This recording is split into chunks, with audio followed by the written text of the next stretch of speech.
오늘은 두 가지 은혜에 대하여서 나누려고 합니다. 바깥으로는 주님께 부르짖는 기도와 내 안으로는 인내에 대한 말씀입니다. 이 인내라는 주제는 기쁨으로 열린 마음으로 받기 힘든 주제이기도 합니다. 다시 말해서 우리가 말씀을 드릴 때 소원의 성취, 삶의 번성, 기도의 응답 이런 말씀들은 모두가 열린 마음으로 받는데 그와 반면에 헌신, 겸손, 인내 이런 말씀들은 상대적으로 기쁜 마음으로 받지 못하기도 합니다. 그런데 이 인내는 남에게 화낼 때 참는 차원의 성품을 말하는 것이 아닙니다. 이 인내는 오로지 우리를 위한 것이라고 하나님께서는 말씀하십니다. 야고보서 1장 3절 4절 말씀 보겠습니다. 함께 읽겠습니다. 이는 너희 믿음의 시련이 인내를 만들어내는 줄 너희가 알미니라. 인내를 온전히 이루라. 이는 너희로 온전하고 구비하여 조금도 부족함이 없게 하려 함이라. 아멘. 오늘 이 시간 말씀을 통해서 내 안에 인내가 풍성히 맺어져서 삶과 신앙의 모든 문제를 해결받는 시간이 되기를 주님의 이름으로 축원합니다. 아멘.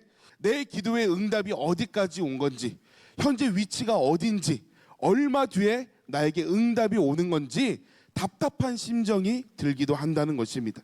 그때를 믿고 기다리지 못해서 하나님의 때와는 상관없이 내 계획에 내가 원하던 시기에 차질이 생겼을 때 하나님 믿어도 소용없네. 내 인생 내가 개척하며 열심히 살아야 되겠다 하며 살게 되는데 그것이 바로 주님을 의지하지 않는 교만이고 기다림이 없어지는 믿음이라는 것입니다. 다시 말해서 신앙에서 인내라는 개념이 점점점 사라지게 됩니다.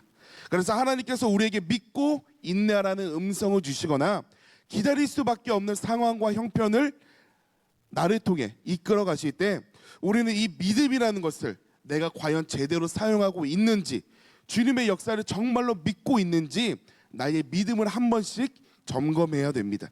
이 믿음이라는 말씀의 진정한 의미는 그 안에 인내와 기다림이라는 뜻이 함께 내포되어 있습니다. 성도님들께서 면목역 앞에서 11시에 만나자고 서로 연락을 했습니다.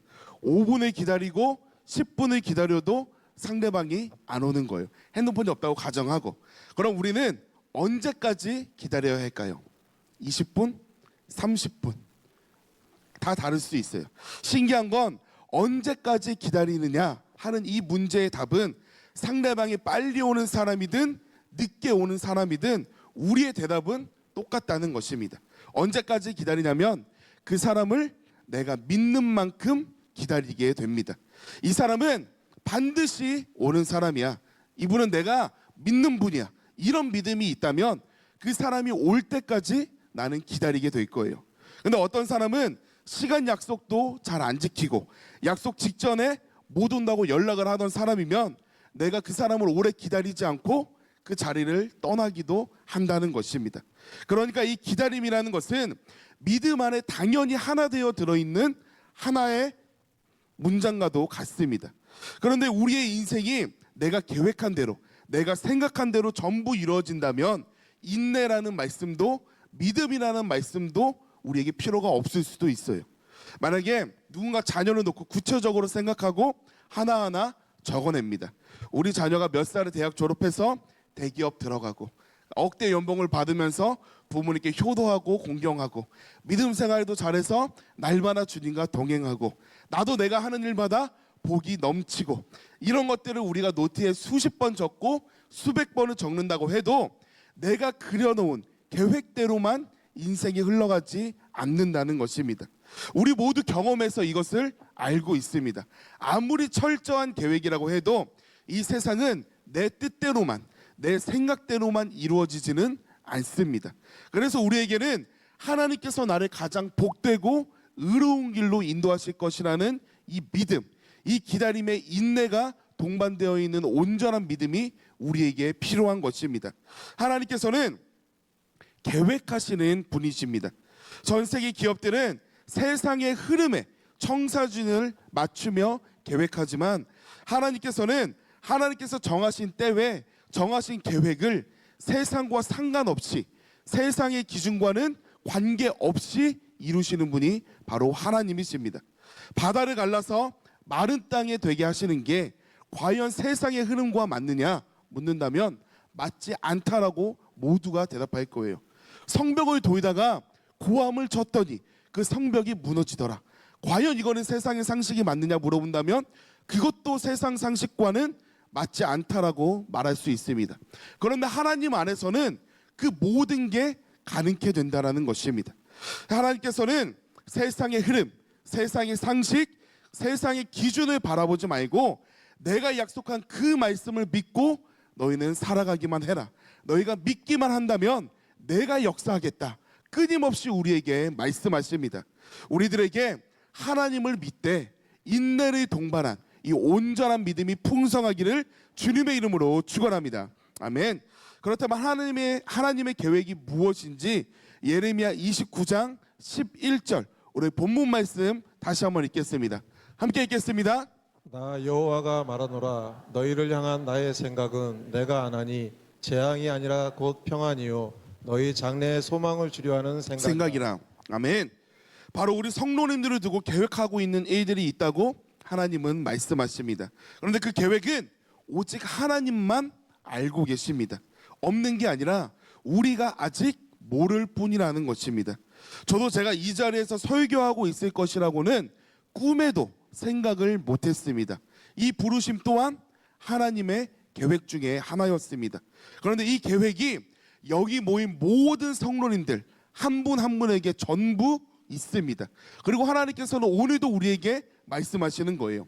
너희를 위한 내 계획은 재앙이 아니다. 미래에 대한 소망이다. 분명하게 말씀하십니다. 오늘 이 본문 말씀에 우리가 마음에서부터 아멘이 나와야지 하나님의 말씀을 믿고 기다릴 수 있는 이 담대한 믿음이 생길 텐데 우리들이 믿은 지 오래됐는데 계획과 다르게 흘러가는 나의 인생을 바라보니 이 말씀을 우리가 지식적으로는 분명히 알기는 아는데 마음에서부터 아멘이 되지 않을 때도 가끔씩 있다라는 것입니다. 이것은 기적의 하나님, 약속의 하나님을 믿는 그 믿음이 내 안에서 점점점 약해지고 있기 때문에 생기는 하나의 변화입니다. 그런데 이 예레미야 선지자의 말씀을 듣던 이스라엘 백성들도 이 말씀을 처음 들었을 때 쉽게 아멘이 되지 않았어요. 오히려 훨씬 더 심각했습니다. 왜냐하면 주님께서 이 번영과 미래에 대한 소망에 대하여 말씀을 하셔서 아멘으로 받으려고 하는데 그 시기를 들으니까 이게 얼마 뒤의 미래인 거냐면 3년 뒤, 10년 뒤, 30년 뒤가 아니에요. 도대체 몇 년의 기다림이 필요한 역사였느냐? 바로 70년이 걸리는 역사의 기다림이었습니다. 그러니까 이 백성들이 하나님의 말씀을 듣고도 아멘이 되지 않더라는 것입니다. 우리 29장 10절 본문 바로 전의 말씀을 보겠습니다. 29장 10절 함께 읽겠습니다. 나 여호와가 이같이 말하노라. 바벨론에서 70년이 차면 내가 너희를 권고하고 나의 선한 말을 너희에게 실행하여 너희를 이곳으로 돌아오게 하리라. 아멘. 여기서 선한 말은 오늘 본문입니다. 이스라엘의 번영과 미래에 대한 소망의 말씀들을 하나님께서 말씀하시는 겁니다. 다음 절에 나오는 모든 말씀을 성취해서 지금 포로로 잡혀있는 너희들을 예루살렘 땅으로 다시금 돌아오게 하겠다. 이 말씀을 하고 계셔요. 그런데 한마디를 덧붙이시는 거예요. 하지만 70년 동안 너희가 바벨론에서 포로로 살게 될 것이다. 이게 아멘이 되어야 하는데 아멘이 쉽게 되지 않더라는 것입니다. 우리에게 예를 들어보겠습니다. 학생들부터 청년들, 장년부들까지 잠시 머릿속으로 기도하는 모습을 상상해 볼게요. 학업에 대한 것, 취업에 대한 것, 직장 생활, 사업, 개인의 건강, 자녀들에 대한 것, 수많은 기도 제목들을 놓고 우리 모두가 기도하고 있습니다. 그런데 어느 날 우리의 간절함을 아시고 하나님께서 우리들의 꿈속에 나타나셨어요. 하나님께서 우리에게 음성을 들려주십니다. 너를 향한 나의 계획이 있다. 너를 향한 나의 뜻은 내가 아는데 재앙이 아니라 미래에 대한 소망을 품게 할 것이다. 너희들이 지금 기도하고 있는 것 내가 분명히 역사할 것이다 하는 순간 우리가 꿈에서 딱 깨는 거예요. 주님, 아멘. 드디어 나의 기도가 이루어지겠구나. 감사합니다. 하는 순간 뒤따라 음성이 들리는 거예요. 아니, 지금 말고 70년 뒤에 내가 역사해 줄게. 이 말씀을 하시는 거예요. 우리는 분명 하나님 잠깐만 몇 년 뒤요? 70일을 지금 잘못 말씀하신 거죠? 예, 70년. 하나님 다시 한번 말씀해 주실래요? 아멘이 쉽게 나오지 않는다는 것입니다. 그런데 우리들에게도 70년은 아니지만 이런 기다림의 시간들이 각자마다 다르게 있다라는 거예요. 우리는 모르는 하나님께서 정하신 때가 모두에게 있습니다. 그런데 이러한 기다림의 시간이 올 때에 더딘 응답에 답답하고 괴로우니까 이 과정 가운데서 우리들은 지푸라기들을 잡기 시작해요. 그게 무엇이냐면 세상과 하나님에게 두 마음을 품고 양쪽에 다리를 걸쳐놓고 살아갑니다. 왜냐하면 내 계획대로 안 되는데 내가 생각하기엔 당장 급하니까 우리가 세상과 하나님 한 다리 한 다리 걸쳐놓고 살아간다는 거예요. 그런데 이 악한 영 사탄은 우리의 이런 마음을 누구보다 잘 알아서 교묘하게 우리들에게 찾아옵니다. 갑자기 엄청난 일을 닥치게 해서 예수님을 안 믿게 하지 않아요. 왜냐? 그러면 우리가 주님을 더 의지할까 봐. 스스로 느끼기에 이성적이라는 생각이 들도록 굉장히 합리적으로 우리 마음 가운데 찾아옵니다. 지금 불안하지? 지금 염려되지? 너가 생각했던 거 아직까지도 이루어지지 않고 있지? 자녀에 대한 너의 기도의 응답이 늦지? 예배보다 너의 인생을 열심히 살아야 돼. 자녀가 믿음의 승리자가 되기 이전에 우선 세상에서 원하는 것 이루고 그 다음에 교회 나와도 돼. 신앙은 잠시 내려놔도 돼. 이런 지푸라기들의 죄악된 마음들을 끊임없이 합리적인 생각이라는 방패를 삼아 우리에게 넣어줍니다. 그럼 우리들은 그거라도 붙잡아야지 왠지 잘 될 것 같아서 세상의 것들을 붙잡고 세상에 온 힘을 다해 살다가 죄송해요. 저 자녀 때문에 힘들어서 이제 이거 못할 것 같아요. 직장 때문에 바빠서 이 예배 못 드리게 될 것 같아요. 저 약속 때문에 바빠서 뭐 못할 것 같아요. 하면서 예배와 기도가 점차 사라지게 되고 결국에는 하나님과 나 사이가 점점 멀어지며 그 가운데 벽이 생기게 됩니다. 이건 예레미야 선지자 때도 마찬가지였습니다. 이 시대의 남유다가 아수르에게 공격을 당하고 바벨론이 침략하고 나라를 빼앗길 위기에 굉장히 혼란스러웠고 고통의 시기가 있었어요. 지금처럼 내 직장이 바쁘고 몸 컨디션이 안 좋고 여행 가고 이런 차원의 문제가 아니었어요. 이런 암흑과도 같은 상황에서 예레미야를 포함한 모든 선지자들이 하나같이 똑같이 하나님의 말씀을 선포하는데 세상과 타협해서 세상을 붙잡으면 안 된다고 말씀을 전합니다. 하나님이 우리를 구하실 것입니다. 하나님을 믿어야 합니다. 교만을 버리고 여호와께 돌아오면 여호와 하나님께서 우리를 회복시켜 주실 것입니다. 모두가 같은 말씀으로 하나님의 마음을 선포했는데 백성들의 반응은 요즘 시대와 같았습니다. 알긴 알죠. 우리도 아는데 하나님께서 지금 당장 내가 원하는 거 안 이루어주시잖아요.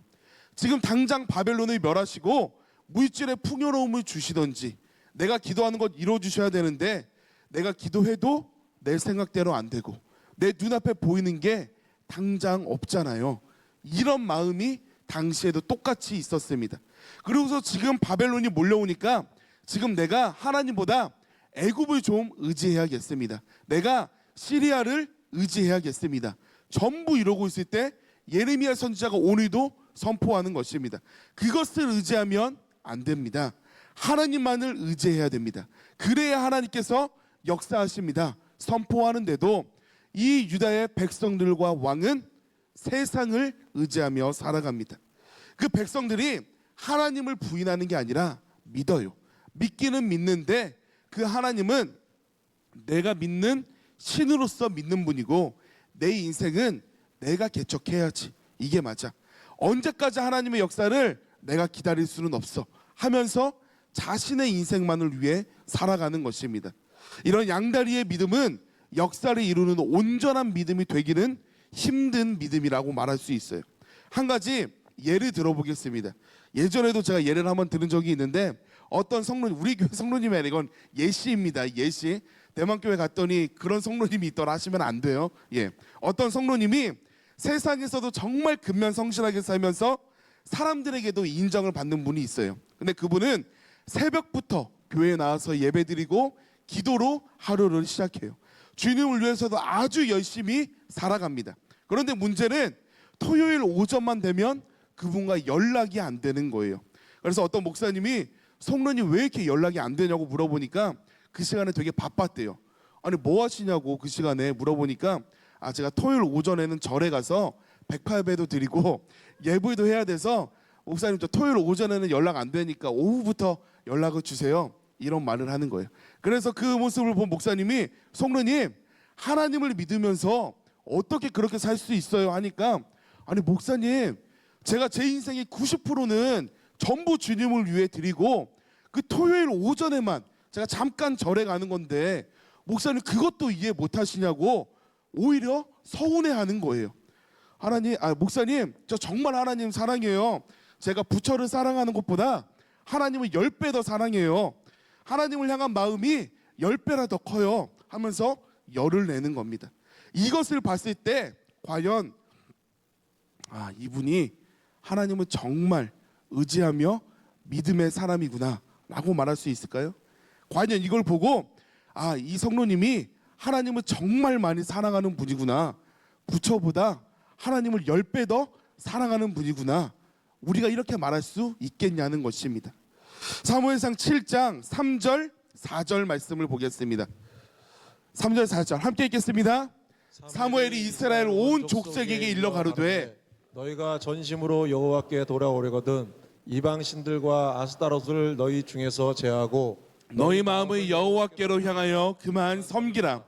너희를 블레셋 사람의 손에서 건져내시리라. 이에 이스라엘 자손이 바알들과 아스타롯을 제하고 여호와만 섬기니라. 아멘. 여호와 하나님만을 믿는다는 것은 말 그대로 하나님만 믿는 것입니다. 하나님보다 내 생각을 믿거나 내 열심을 믿고 세상 길로 질주하는 게 아니라 내 눈앞에 아무것도 보이지 않는다고 할지라도 여호와만 바라보고 믿는 신앙이 여호와를 따르는 신앙이라고 말할 수 있습니다. 오늘 말씀의 거울 앞에서 내 믿음은 과연 어떤 믿음인가 스스로 돌아보고 주님을 믿을 때 온전히 믿고 기다릴 수 있는 신앙이 우리 성도님들에게 충만하기를 주님의 이름으로 축원합니다. 아멘. 그렇다면 하나님께서 역사하실 것이니까 마냥 앉아서 기다리기만 하면 되느냐? 그것이 아닙니다. 하나님의 뜻을 이 땅에 이루기 위해서는 우리들이 당연히 세상에서도 노력을 해야 되겠지만 신앙적으로는 어떤 태도를 보여야 하는지 예레미야 29장 12절에서 14절까지 말씀을 보겠습니다. 함께 읽겠습니다. 너희는 내게 부르짖으며 와서 내게 기도하면 내가 너희를 들을 것이요 너희가 전심으로 나를 찾고 찾으면 나를 만나리라. 나 여호와가 말하노라. 내가 너희에게 만나지겠고 너희를 포로된 중에서 다시 돌아오게 하되 내가 쫓아보내었던 열방과 모든 곳에서 모아 사로잡혀 떠나게 하던 본 곳으로 돌아오게 하리라. 여호와의 말이니라 하셨느니라. 아멘. 이 14절의 말씀이 이루어지기 위하여서 무엇이 전제되어야 하냐면 바로 12절 13절과 같이 하나님을 간절히 찾는 신앙이 우리에게 있어야 한다는 것입니다. 이것이 바로 하나님께서 말씀하시는 인내와 기다림의 태도입니다. 하나님의 인내와 기다림이라고 하는 건 가만히 기다리다 보면 그래 언젠가는 하나님이 역사하실 거야 이런 차원이 아니라는 거예요. 이 기다림의 시간에 우리는 하나님을 찾고 하나님을 만나고 하나님을 경험하는 시간이 되어야 할 줄 믿습니다. 이게 하나님께서 말씀하시는 인내와 기다림입니다. 기도와 함께 하나님의 때를 기다리는 것. 그래서 중요한 것은 우리가 믿음을 가지고 기도를 할 때 어떠한 목표 성취를 위하여 기도하는 것보다 하나님을 구하는 기도가 우리에게 필요합니다. 그러면 제 기도는 언제예요? 하나님께서 알고 계신다는 거예요. 어떤 소원 성취만을 위해서만 내가 기도하다 보면 되게 많은 사람들이 기도해도 응답이 없다는 마음이 들면서 믿음이 약해지고 점차 기도가 약해집니다. 어떤 유치원생이 요리사가 되겠다는 아주 훌륭한 꿈을 꾸고 있었어요. 하지만 그렇다고 해서 그 어린아이에게 식칼을 주면서 어려서부터 연습해라 하는 부모는 없다라는 거예요. 그 아이가 훗날 4살이 되고 5살이 되고 6살, 7살, 8살이 됐어요. 나중에 이 아이가 그러는 거예요. 부모님, 제가 5년이나 기다렸습니다. 이제는 식칼을 주시지요. 이렇게 말합니다. 아버지가 말합니다. 우리 아들 오래 기다렸구나 하면서 식칼을 내어주는 부모는 없습니다. 자식이 이제는 달라고 아무리 한들 아버지 눈에는 아직 8살 어린아이라는 것입니다. 아직은 때가 아니라는 판단이 아버지의 눈에는 보일 수 있다라는 거예요. 아이의 생각과 부모의 때가 다르듯이 피조물인 우리들도 알 수는 없지만 하나님께서 계획하신 때와 우리의 성장을 요구하는 하나님의 기다림이 있을 수도 있습니다. 우리는 또 크게 다르지 않습니다. 내 목표나 내가 바라는 소원을 위하여서 기도했는데 내가 몇 년 동안 기도했는데 이루어지지 않더라 하고 믿음조차 약해지는 경우가 많이 있습니다. 그래서 우리가 하나님의 때를 기도하며 우리가 기도할 때 무엇보다 중요한 것은 소원의 성취를 위한 기도가 아니라 그 기간에 하나님을 구하고 하나님을 만나고 하나님을 경험하게 되면 백성들이 비록 포로로 끌려가서 살더라도 그곳에서 더 이상 노예의 삶이 아닌 하나님과 동행하는 평강의 삶을 살게 된다는 것을 믿으시기 바랍니다. 아멘. 이 빛의 자녀인 우리들은 온 사방이 나를 애워싸도 주님으로 인해 평강을 누릴 수 있는 이런 세상을 이기는 믿음이 우리에게 있어야 합니다. 이게 바로 기도의 목적과 삶의 기준 자체를 바꾸는 믿음의 역사입니다. 하나님을 인격적으로 만나서 새로운 인생을 살기 이전에는 내가 살아가면서 또는 신앙생활을 하면서 겪게 되는 여러 가지 시험들, 어려운 일들, 삶의 고난이라고 생각하며 기도해왔던 그 모든 것들이 하나하나 전부 기도 제목들이었어요. 하나님, 저 이것 때문에 힘들어요. 이거 치료해 주세요. 하나님, 저 이것 때문에 힘들어요. 이거 이기게 해주세요. 하나님, 저 이거 소원 있어요. 이 소원 이루어 주세요. 날마다 기도하고 응답이 없으면 낙심하고 힘들어했는데 내가 하나님을 경험하고 인격적으로 만나고 주님과 동행하며 살다 보니까 이제는 웬만한 것들은 나를 힘들게 할 수도 없을 뿐더러 그 기도의 목적이 소원의 성취가 아니라 하나님과의 만남과 하나님과의 동행이 되니까 응답이 더디다는 낙심이 나에게 찾아올 수도 없고 하루하루 평안과 행복이 나에게 넘치게 된다는 것입니다.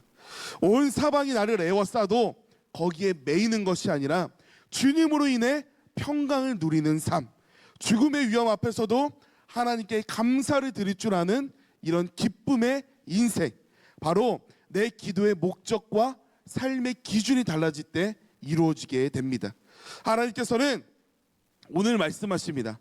우리를 위한 분명한 계획이 있으신데 미래에 대한 소망과 번성이라고 약속하셨습니다. 하나님께서는 우리가 누구보다 잘 되기를 바라시는 분이에요. 아까 성가대에서 찬양했지만 나보다 나를 더 사랑하시는 분, 나보다 내가 더 잘 되기를 바라시는 분이 바로 하나님 아버지입니다.